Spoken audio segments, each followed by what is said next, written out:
So I've analyzed over 1,000 restaurants, and one thing I realized is that restaurant owners make it much more difficult to run their restaurant than it has to be. From mom and pop shops that were doing $500,000 a year to restaurant groups with a $25 million portfolio with multiple concepts across multiple state lines. All the same issues, and it all came down to operations. The first thing I identified that restaurants do to make their operations much more difficult and much less profitable was that they don't give their staff the clarity and tools. You don't give your staff the clarity and tools. Either the success of your operations and the ease of your operations are going to be solely based on the people that you put in charge of your restaurant, your leadership. 9 times out of 10, the leadership wouldn't have the clarity and they wouldn't have the tools to be able to execute their job.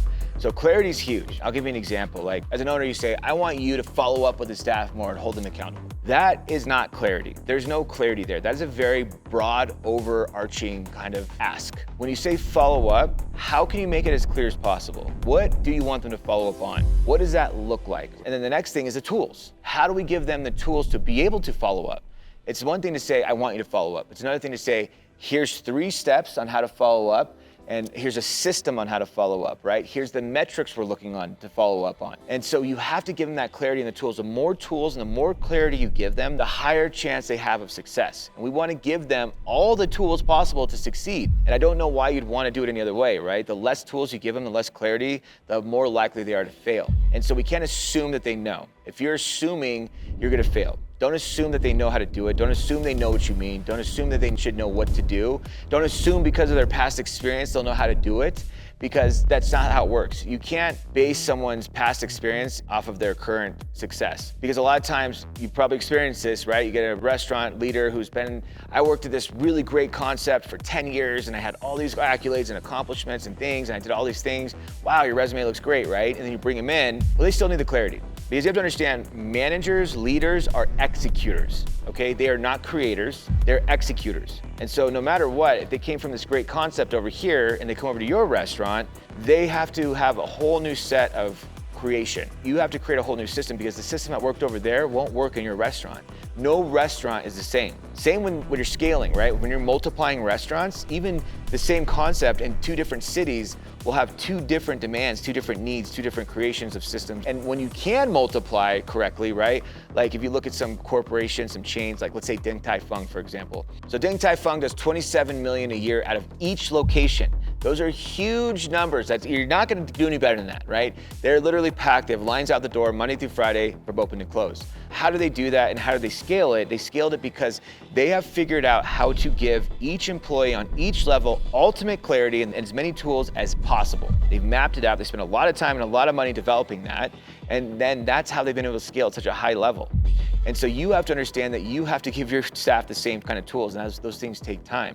But the payoff is immense. Otherwise, you're gonna be having a much more difficult time operating your restaurant, and it's gonna be costing you money, it's gonna be costing you time, it's gonna be costing you employees, it's gonna be costing you your mental health, right? So you wanna do the upfront work to build those things out. The number 2 thing I noticed that restaurants do to make their restaurant operations harder and less profitable is the training process itself. When you train your staff the incorrect way, and you basically give them almost the most minimal training as possible. And I've worked with restaurants before so many times, it's like, Preston, we have a great training process, we have a great training program, we do a pretty good job training. And a lot of times what that looks like is more docs, maybe a longer training process. But again, is there clarity in the training process? Is the training process mapped out? Do we have trained trainers there? Do we have a leadership team that's there to support the training process itself? Do we have that structure built out? If someone gets hired, they get trained the same exact way every single time. Are we assessing them at the end of every single training day? Are we evaluating them? Are we communicating between trainers? Is the trainer communicating with the manager at the end of every single shift, explaining what their strengths are, what their weaknesses are, what they're struggling with? Are they gonna be a good fit? Can we call that out? So that process needs to be mapped out. And again, that lack of process is costing you a lot. It's making your operations much more difficult to navigate, and it's making you less profitable. It's costing you more money because lack of training is the number 2 reason they'll leave a job, right? I'll leave a job because the training was bad. And maybe I don't leave a job, but if I don't quit, then I'll quietly quit, right? So then you have people quietly quitting because the training wasn't there for them, so they don't feel supported, they don't feel like the restaurant knows what they're doing, the business knows what they're doing, right? It makes them have less trust in the business, less buy-in from the business, and they're gonna be quicker to leave.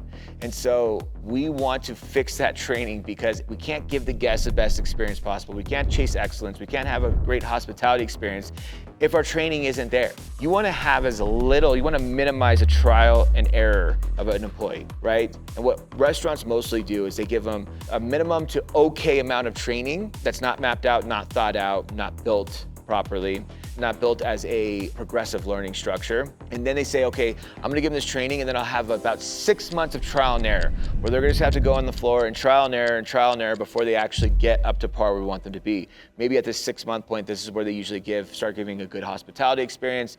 Maybe they start becoming a good employee, a good server, whatever it is, but they have to go through that 6-month phase of trial and error of where they're like learning the computer, they don't know the menu, so they have to kind of like go back and forth and learn the menu that way, go back to the kitchen, or they're not good communicators, they're not good at hospitality, they're just not comfortable. They have this huge trial and error phase, but you have to understand how much it's costing your restaurant, because that trial and error phase, you're burning guests across the board constantly because people are having a subpar experience or an inconsistent experience, right? I came in on Monday, I had Preston, who's been there for a couple of years. He was great, awesome experience. And then I came in, John, who's new for 3 months. It was an okay experience. It was much different. Now I don't trust this concept. People will always honor where they get consistency. People will always honor the place where they know what they're gonna get every single time. And the most minute inconsistency will signal in their brain subconsciously that this is not going to be the same experience every time, and they don't have that comfort. I'll give you an example. I had a friend of mine, he went to go get a steak sandwich from this sandwich shop. He pulls into the parking lot and he's like, oh, I'm going to get this sandwich. It's going to be awesome. And then he sat there and he looked over next door and there's a Panda Express. And for some reason, he found himself, there's like a barrier of bushes, walking over the bushes and into the line at Panda Express. And he was standing in Panda Express going, what happened there? Why am I here, right? My car's parked in the sandwich shop's parking lot, yet I'm here at Panda Express. Why did I do that? And he realized subconsciously, he remembered, first time I went there, I had a great steak sandwich. The second time I went there, they were out of the steak sandwich I wanted. The third time I went there, I asked for an extra side of the sauce and the girl gave me a hard time about it. The fourth time I went there, I asked for an extra side of the sauce and the girl tried to charge me for it. And all those inconsistencies started making him resistant to wanting to go to that place subconsciously. But he knew Panda Express, which he did not want. He desired the sandwich more, but Panda Express, he knew when he goes in there, he'll get the same experience every single time. He knew exactly what he was gonna get, and his brain brought him there. And that is powerful. If you wanna underestimate that, you can, that's up to you. But if you wanna capitalize on that, you also can do that and understand that this is really important. These little things matter. This is the difference between Ding Tai Fung doing $27 million a year and a restaurant that's just straddling the line, right? Kind of just there surviving. We want to get the most out of our guests when they come in, so we have to make sure that we are executing at a high level and giving them that consistency.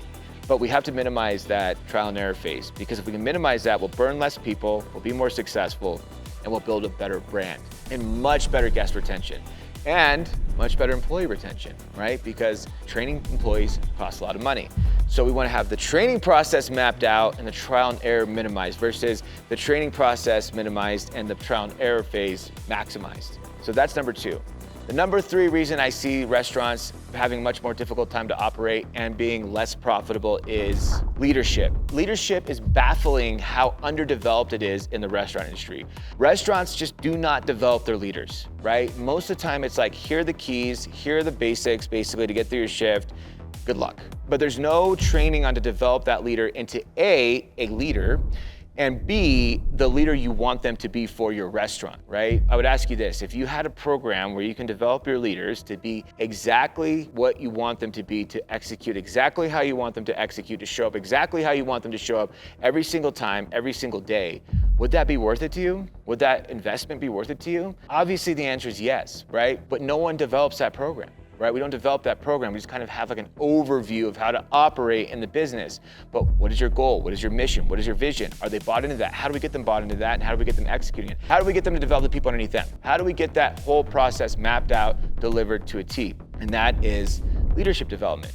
We have to have a protocol that no matter if you come in with decades of experience, with a bunch of baggage and you're hard to coach, or you come in green, brand new, we have a leadership development program that funnels them and turns them into the manager that we want them to be for our restaurant. Not for this seasoned manager's past restaurants, and not just throwing this green manager into the fire and saying, okay, good luck, right? Hopefully you make it, and then they quit. And you're like, what happened? They were such a great server. We had them for so long, and then they moved up, and then they quit because we didn't give them the tools to succeed. Again, clarity and tools.